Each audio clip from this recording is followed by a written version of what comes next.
verses about fire is really important to understand both reading from Jeremiah and the gospel today. Fire in the Bible has a couple of symbols, at least, but one is one of destruction. Another is of purification. It can symbolize at least those two things, other things, but those two. And Jesus speaks about wanting this fire blazing on the earth. What he's talking about is a fire of the Spirit, that there's some kind of life force of God alive in people that sets them on fire like you got a fire in the belly, like you can't hold it in. And there's something changing who you are that's inside of you. That's the fire he wants to see, the fire of the Spirit. That's the fire that was ignited in Jeremiah, the prophet. Jeremiah's book is the longest book in the Bible. And Jeremiah starts off like I believe many of us when he says, "Don't send me, I'm too young, I don't know how to do this, da-da-da-da-da." Okay?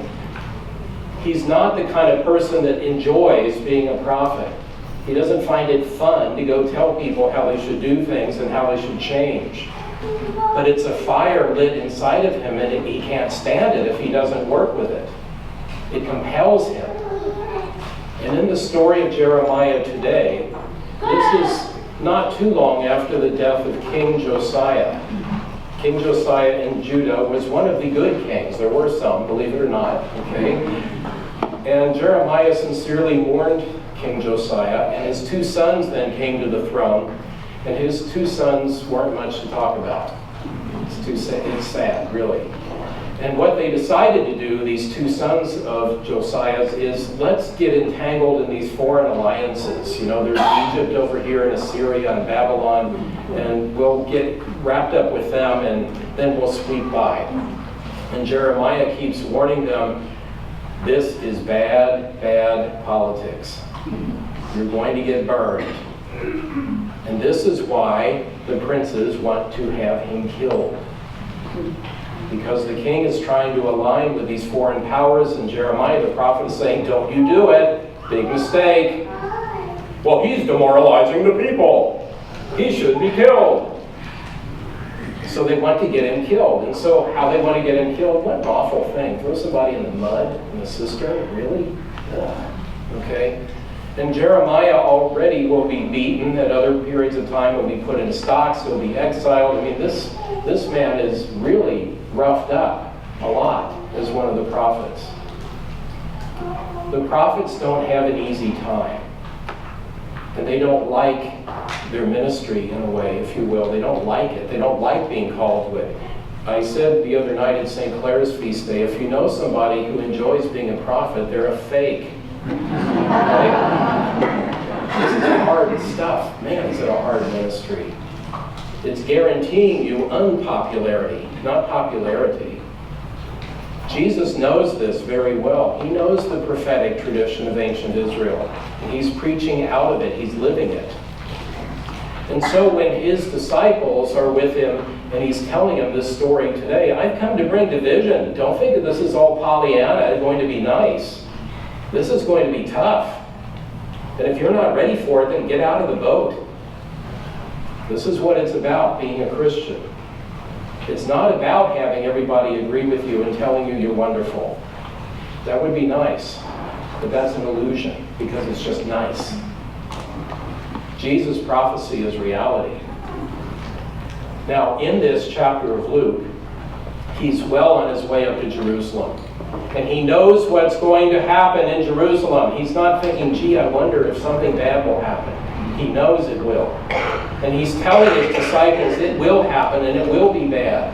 He started this already in chapter 9. Now we're chapters later. And he's still warning them. You're a disciple too, aren't you? He wasn't just talking to people 2,000 years ago. Remember, if you don't like it, get out of the boat. This is the way it's going to be. For those who follow Christ, our life is not a procession with people throwing rose petals at our feet. It's more likely going to be the stems with the thorns on them, okay? Not so much the rose petals. We have to be willing to say, within that prophetic tradition of ancient Israel, made alive in Christ Jesus and still living today, that we will follow him even when it's not popular. We will follow him in a society like ours, in which major people can't even talk to each other without throwing insults. We will be different. We're going to follow him in a society that believes in killing each other. We won't do it. We're not going to be a people of violence and hate.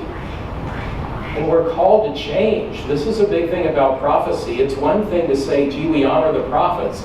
It's another to say, I hear the call of God to change in my life. I don't like it either.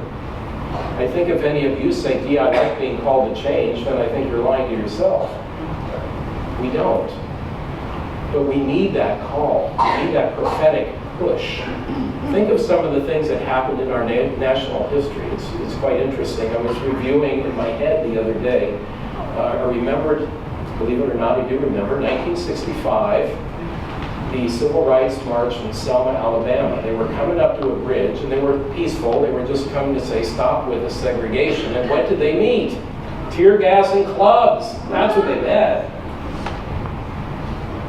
Or I was remembering another thing in church. Cardinal Ritter, he had been Archbishop of St. Louis in the 60s. I don't remember the year, but he desegregated the Catholic schools in that archdiocese. Boy, did the claws come out over that back in the 60s. You can think of other things, I'm sure.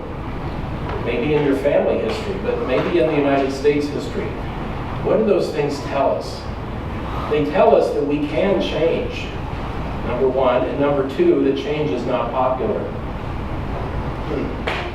Okay, so sisters and brothers, when that fire is lit in you, I believe it's lit at your baptism.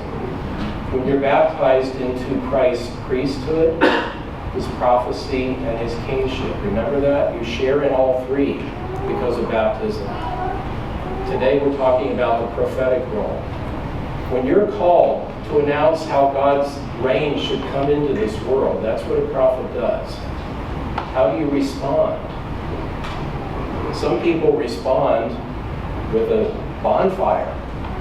Others with a little birthday candle in the wind. But do you let that fire get lit in you? Within you, what's that like? To have that fire ablaze now is within you, that fire of the Spirit that compels you like it did Jeremiah, like it did Jesus. Jesus was compelled, in a sense, to go to Jerusalem, knowing what would happen. Jeremiah to speak to the people at the time who hated what he said and wanted to kill him for it. When that fire is lit in you, what is the response? A bucket of water, or do you bring more kindling?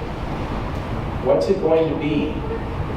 I ask you that question for this week as you live your Christian life. How about that fire within you? Where are you going with it?